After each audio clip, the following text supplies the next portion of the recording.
po sa kanilang lahat. Napakarami kong kaibigan. Neri, Kaloy, maraming salamat. I know my Buddha family, Sir Tedji, thank you. Marites Allen is here. Maraming, George, Donya, salamat. Riza, maraming salamat. Tina, I'm so glad to see you. I didn't know you were here. Julian, maraming salamat sa lahat ng aming mga kaibigan na narito. Thank you. Tito Boy, Kim Hinares, thank you. I don't own the line. Alam niyo po ba kung saan ang galing ang linyang ito?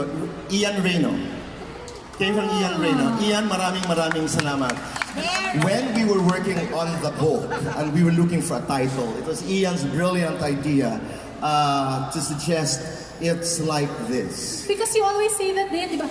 It's like this. Yes. It's like this. But sometimes it is... Ganito yan eh. Ganito yan. Minsan kasi, pag madalas mong sinasabi, hindi mo na naiisip. Di ba? It has to take someone to actually tell you, you know, this is what you say very often. So, Ian Reno, maraming salamat. Once again, there is a mic here in the center aisle of the audience. It is your chance. Alam ko ang mga Pinoy nahihiya talaga, but please do approach and we will take your question for Tito Boy. Tito Boy, ito ang isang tanong ng marami. When we posted the poster for this book launch, Dr. Boy Abunda. Bakit daw doctor? O sa mga hindi nakakaalam tungkol sa PhD ni Tito Boy, go ahead, City. Bakit daw Dr. Boy Abunda? Bago muna ang lahat, sa lahat ng members of the media, to our blogger friends, maraming salamat. At sa bawat isa sa inyo na narito po and who chose to be here this afternoon, maraming salamat mula sa aking puso. Same time last year, ako'y pasyente. Ngayon ako'y doktor na. So, pwede na basta mga sipon, ubo, kaya ko na yan. Biro lang po, my doctoral degree is in social development. Para lamang sa kaalaman ninyo, dahil nasa libro po ito, hindi ko po natapos ang aking college sa Ateneo. Nung kapanahonan namin ni Nini, ako'y nag-quit. Nagtrabaho, naghanap ng trabaho, nabuhay. I stuck to my dream of being able to provide Nana and my family a good life after Tatay passed on. I went to the theater. It was an exciting journey. Nakalimutan ko po na wala ko akong diploma. Ang pangarap po ng aking nanay ay maihang yung aking diploma sa aming living room, just like everybody else, di ba? So hindi ko na ibigay ito sa nanay ko. Sometime early 2000, I went back to school. Tinapos ko po ang aking kolehiyo. Habang ako'y nag-host na po ng Homeboy sa ABS-CBN. And pagkatapos noon, I graduated college. It was a late Tita Helena Benitez of the Philippine Women's University and Suzy Benitez, are very different, who said, tuloy mo na. Itinuloy ko po ang aking masteral studies in communications dahil madali, dahil ito ang trabaho ko po. And then I was contemplating on going for international relations and public diplomacy, pero wala po akong thesis. Nung natapos ko ang aking masters, after I defended my thesis, I went for a doctoral degree in social development. May kwento lamang ako dyan, Neri at saka Kaloy. Alam mo, when I was thinking, when I was contemplating on going, pursuing a doctoral degree, naalala ko, I don't know if Liling Briones would ever, the great Liling would ever remember this. She was one of my guests on my show, The Bottom Line with Boy Abunda. And then, sabi ko, ano kaya ang doctoral degree na aking kukunin?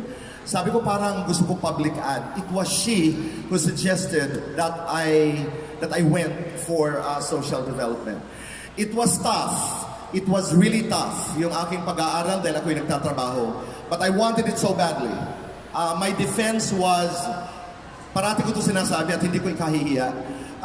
Was it easy for you because you were Boy Abunda? Hindi. It was harder for me because I was Boy Abunda.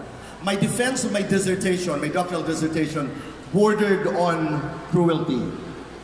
Totoo yun. It was difficult. It was, wow, I have no word to describe the 5-6 hours I defended my dissertation, but I did it.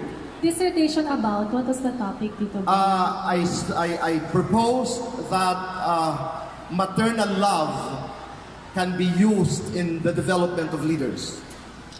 medyo complex dahil wala masyadong academic books on maternal love and leadership. not much So it's a research. dissertation on leadership. So why was it hard? It was hard because they Because- were hard on you, or because your topic was difficult and Medyo hard to mahirap explain? kasi when you do an academic paper, kailangan may basihan ka lagi. May basihan ka kung saan ang May pinanggagalingan mo. research to back you up. Hindi masyado marami ang mga libro na nagko-connect ng pagmamahal ng isang ina sa leadership concepts. So pagtatagpuin mo ngayon yon. Ako naniniwala ako that with maternal love, sa pagmamahal ng ina, gamit-gamit ang pagmamahal ng isang ina, pwede tayo makadevelop ng mahuhusay na mga leader ng bansa. But it was a pioneering study, Tito Boy. Pioneering study but hard. Pinahirapan ho talaga ako. Ganun daw ang kultura ng dissertations. Hindi, I was totally alien to that idea. Akala ko talk show host ako. Nung umpisa nga, ang yabang-yabang ko, may mga PowerPoint presentation ako, etc. Akala ko it was going to be a walk in the park. I started my defense at 3 o'clock in the afternoon. And I got my academic units in about, 4 years? Ganun katagal. Kasi siyempre, nag-aaral ako. Dissertation writing was about 2 years. Sabi nila, maikli na raw yun. Meron akong PowerPoint presentation. Akala ko madali, but it was difficult. Ito na nga, nothing worth having comes easy. Yes. And I took it personally.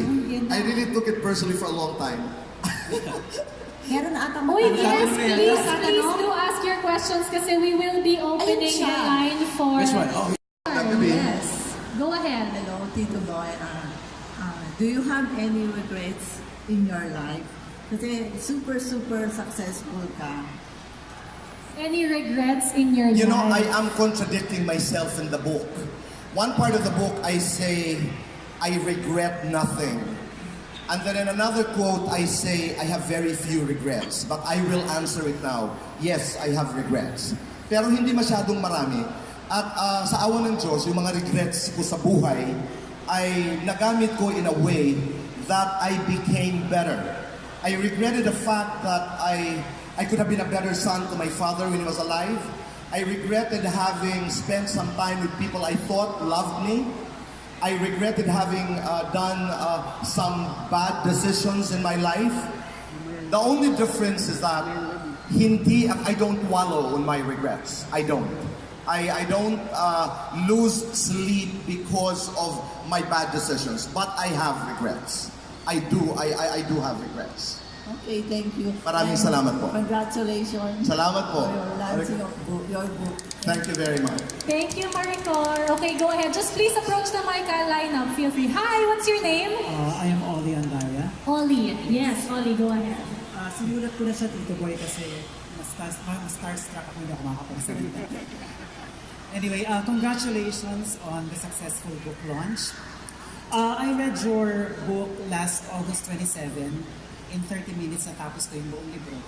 And I have been wanting to ask you this question. Kasi in your book, you mentioned your struggles, goals, and your triumphs. You were once a dropout, tapos now you have your PhD, tapos you also have your defeats in terms of love, and now you are in a committed and loving relationship for almost 4 decades. And you also mentioned in your book that you wanted comfortable life for your mother. And now, yung comfort is an understatement kasi andyan na lahat. You're famous, you're a motivational speaker, you're a prolific writer, magaling na talent manager, you have your business, you're an LGBT activist, tapos ang dami mong advocacies. Siguro ang pwede ko lang maitanong talaga na gustong-gusto ko nang itanong since nung matapos kong basahin yung libro is ano pa ba ang kulang sa isang boy Abunda? Maraming salamat for spending time to read my book. Marami pa. I am in a good place. May ugali akong I am content with what I have. That's why I have enough. I was fiercely ambitious when I was starting. Meron akong isang kaibigan na nagsabi sa akin nung kami nasa Metropolitan Theater, alam mo boy, kung nakita mo ang sarili mo nung kapanahunan natin, you would have killed yourself. Because sabi niya, you wouldn't have stopped at anything until you got what you wanted. Marami. Kasi I make sure that I move forward. I don't have everything. I don't have everything, but I am happy with everything that I have. I don't have everything. I want to be able to teach. I want to be able to set up a school. I want to be able to write a syllabus for public speaking. I'd like to be able to help craft a Magna Carta for mothers. I'd like to make this place a better world. I'd like to be able to express more. May mga panahon, ang pakiramdam ko sa sarili ko, ang duwag-duwag ko. Hindi ko masabi lahat ang gusto kong sabihin dahil like what is written in the book, sabi sa akin ng nanay ko, hindi lahat ng totoo sinasabi, lalo na pag nakakasakit. And this has something to do with my story about my father being born out of wedlock. And I said that on private conversations with Boy Abunda. I realized na may mga moments na kung kulang ang pinag-uusapan natin, I should be able to do more to make this world a better place. I should be able to touch more lives. On my way here, I was watching an interview of Oprah, a conversation of Oprah and Maya Angelou, my favorite poetess, and they were talking about legacies.